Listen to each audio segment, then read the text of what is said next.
Even prior to the first coronavirus case in South Sudan, many faced starvation. That's the result of 5 years of fighting between forces loyal to rival political leaders. The conflict ended in February with a new transitional government sworn in. If my children survive, I want them to go to school and to learn to take care of themselves. Before the coronavirus emergency, aid organizations estimated more than half of the 12 million population would need food aid this year. Nearly 30% are women and children. The war forced a third of the population from their homes. 200,000 of them are now in UN camps around the country. Hundreds of thousands of others are in hard-to-reach areas. For them, food drops are sometimes the only way they'll get food. Last year, we had to feed 5 million people due to fighting and flooding. Already in 2020, we've had locust invasions, and now there is the COVID-19 pandemic, which we predict could almost double the people in acute hunger by the end of 2020 across the world. The only way we can halt this trend is if generous funding for humanitarian crises like the one here in South Sudan continues. Floods last year affected nearly 1 million people, forcing the declaration of a state of emergency in some parts of the country. Then a plague of locusts in the eastern part worsened an already dire situation. The UN describes the insect threat as extremely alarming and unprecedented. Farmers who've relied on their crops fear another invasion as eggs hatch from the first wave. I've tried to chase them away, but they wouldn't leave. They're everywhere. In my backyard, in my mango plantation. The mangoes, the papayas, the guavas that I plant is what provides me with food and income. What will I do if they're being eaten by locusts? Preventive measures by the government and aid organizations have been imposed to contain the spread of coronavirus. They include restrictions on movement, making many in need even harder to reach. Hiba, Al Jazeera. Arif Hussain is Chief Economist and Director of Research, Assessment and Monitoring at the United Nations World Food Programme. Joins us now by Skype from Rome. Good to have you with us.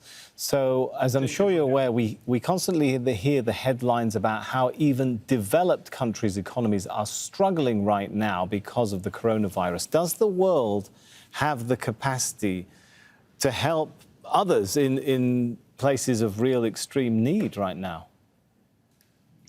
Absolutely. I mean, the unfortunate thing is that before coronavirus came, for the last 4 years, we have seen an increase in hungry people across the world.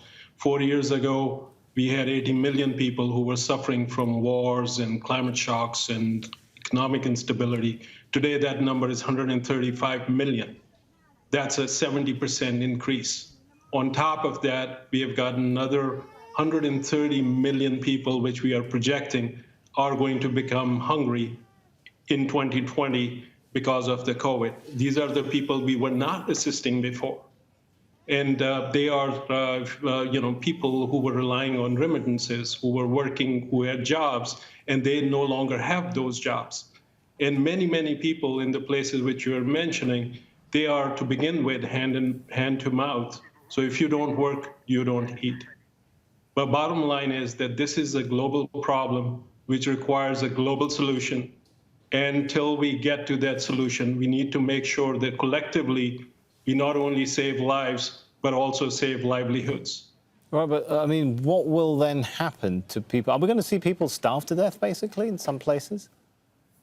You know, this is a really, really terrible situation right now. As World Food Programme, last year we assisted almost 100 million people, of which about a third are people who are living in war zones. If we cannot get to them, they will face the unthinkable at large scales. I mean, think about places like Yemen, Syria, South Sudan, Northeast Nigeria, Burkina Faso. These are places in war zones where people, to begin with, are struggling so badly that if we don't get to them, yes, they will die. For viewers who are watching this, let's try and present something positive. What can someone do to help? First and foremost, we have to save lives. WFP is the frontline agency out there working on this. we need to make sure that we sustain our operations. That means, first of all, that we need money, which is equivalent to about $10 to $12 billion in 2020 to make sure that we maintain our operations and assist the additional people we need to. That's number one. Number two, we need to make sure that we pre-position food and cash and other things which people are going to need. Because if we don't do that and supply chains are not working, a lot of people will be in jeopardy. Number three, we need to make sure that we are able to move medical equipment as well as staff, medical staff across the world. And for that, we need about $350 million. So that's the first thing. We need resources. And if we have the resources, we can do the job, number one. Number two, we need to make sure that the global commercial supply chains continue to work. Because if they stop, money is not enough. So that is the second thing which is absolutely necessary. The third thing is poorer countries need to be given that fiscal space so they can deploy safety nets, so they can help their people before those people have to sell their assets which they use to earn income. Because trust me, when people are put in a position where they have to sell their assets which they use to earn income... If I can just jump in there, because it sounds to me like on your second point, are you basically saying the world needs to come out of lockdown? Basically, what I'm saying is that we are in a state where people many people around the world, and particularly in poor countries who are in lockdown, they have to make a choice between either they have to go to work or they starve. And that's a real choice which people have to make. I mean, what do you want them to do? Are you saying that the lockdown should be lifted in those places? I don't think it's a matter of lifting lockdowns. It is a matter of making sure that we are protecting the most vulnerable populations from the disease, while also making sure that the economic activity starts in the poor countries, so they can earn the living, because bottom line is they're looking at starvation. This is why we are talking about 265 million people who are going to need assistance. Understood. All right. Thank you very much, Arif Hussain there from the World Food Programme. Thank you.